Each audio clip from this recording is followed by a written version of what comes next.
Morning glory and evening grace, America. I'm Hugh Hewitt, wherever you are, whatever time it is. Thank you for listening or watching on any of my affiliates on the radio or on the Salem News Channel. Great to have you here. Welcome to the second week of the second term of Donald Trump, the golden age of America.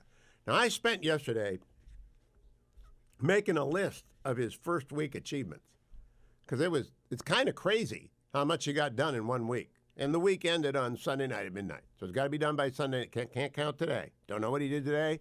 Well, I do, but doesn't count for the first week. Number one, the inaugural address, the Golden Age of America address. That was fabulous. Number two, the address to those assembled in Davos, and especially the Q&A with the Bank of America president. That was fabulous. Number three, President Trump has laid down a marker for every NATO country, and that includes the United States. 5% GDP goes to defense spending. That would mean a $1.45 trillion defense budget. And I'm all for it because, boy, do we need to do it. And that's a big lift to House Speaker Johnson and Leader Scalise down in Florida leading the Florida retreat of the House GOP. You need some revenue. I'm going to post some revenue ideas over at X. Get it done. Number four, I'm doing this slow, but I'm doing a baker's dozen. And for the benefit of the Steelers fans out there, that means 13 things. All right, a baker's dozen is 13. And people in Pittsburgh are confused. They thought a dozen was 12, and that's okay. We love you, WPIT listeners. Number four, the executive order removing the DEI stuff. Just killing it. I'll talk with Juan Williams later in the program about this. I think it's a great day for America. As Chief Justice Roberts said in 2007, the way to end discrimination based on race is to end discriminating based on race. Still the same. It's been 19 years since he wrote that. I guess it's 18 years. In the Seattle School District case from 2007, this DEI does that. Amen. Number five, ICE is unleashed on evil people.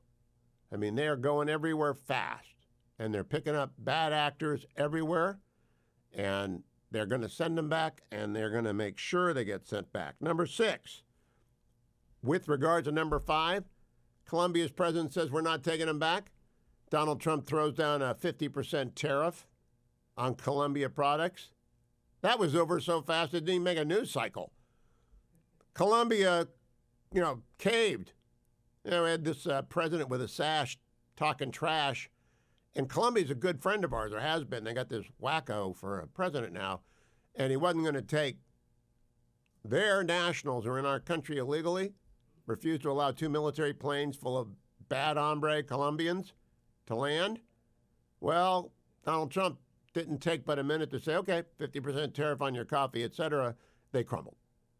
And that is a message, by the way, that resonates with every other country that we're going to send a flight to. We are the United States. We are the biggest economy in the world. And we will stop you sending your stuff here, and we will crush your economies if you don't take your bad actors back. Good for Donald Trump. Number six, both his visits to North Carolina and California to meet with victims of natural disasters. And included in this is the dressing down he gave to everyone in California about the mismanagement of the water, about people's private property and not letting them go clean up. It rained here. I'm in California teaching this semester. It rained here all weekend. And if those people had been allowed back in their houses a week ago, it would have been easier to find precious possessions, but rain makes it harder. Maybe they got in on Saturday before the rain came. Donald Trump got Karen Bass backed way up. Not about the government doing this. It's about people taking care of themselves. And then you can come along later, preposition some dumpsters if you want, but get it done. It was a great day. And he's conditioning aid to California on fixing our water supply and fixing our voting. Because I'm here. I haven't lived in California as a resident since 2015, but I'm a Virginian. I'm here right now. And it was broken when I left, and it's worse now. Number nine, Donald Trump says, I'd like one big, beautiful bill, but I need the tax cuts. I don't care how they get it done. I need the tax cuts. I need a bunch of things. One big, beautiful bill, two bills, don't care, agnostic, up to you. Speaker Johnson, up to you. Majority Leader Thune. But I like that. I like that he's not trying to drive the Congress. He's telling them what they need to get done. Number 10, ending remote work for federal employees. Now, I know of which I speak here. I was the acting director of the Office of Personnel Management for the entire federal government under Ronald Reagan. Before that, I was confirmed as the deputy director of OPM. Before that, I was its general counsel. I know OPM. I know the federal workforce. Remote work is a nightmare that can and is abused. Exceptions can be made.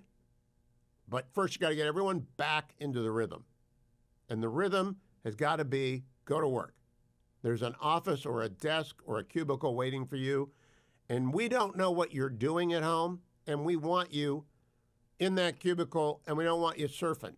We want you answering the phone for people who need to know things about Medicare or about Social Security or whatever it is you're doing, federal bureaucrat. We're glad you're doing it until you get fired because you're not doing a good job. But that was great. Number 11, Donald Trump withdrew from the Paris Climate Accords, which are nuts. Just a big old reward to the Chi-Coms. And from the WHO, which helped the Chi-Coms cover up the virus that leaked from the lab. That was a big deal. Number 12, the big AI push. Larry Ellison, Sam Altman, and SoftBank, $1 trillion going into AI. And by the way, the markets are getting crashed right now because the Chi-Coms came up with a cheap AI model, and it's got the NVIDIA people and a bunch of big tech folks worried. And then 13, that's the baker's dozen. The Birthright Citizenship Executive Order. Now, I happen to believe if you're born in the United States, you're a citizen. And that was the plain meaning and the tradition and practice of our country from 1868 forward. But I also know it's not been asked and answered by the Supreme Court. It will be now. And it will end the ongoing, never-ending small group of scholars committed to the idea that just because you're born here, if you're born to parents who are in the country illegally, if you're born to illegal aliens, you're not a legal citizen. I don't think that's the correct point of view, but I do think Donald Trump setting it up for a quick decision is a very good thing, a very good thing. And I that's 13. I haven't even begun to touch it. It's just that great.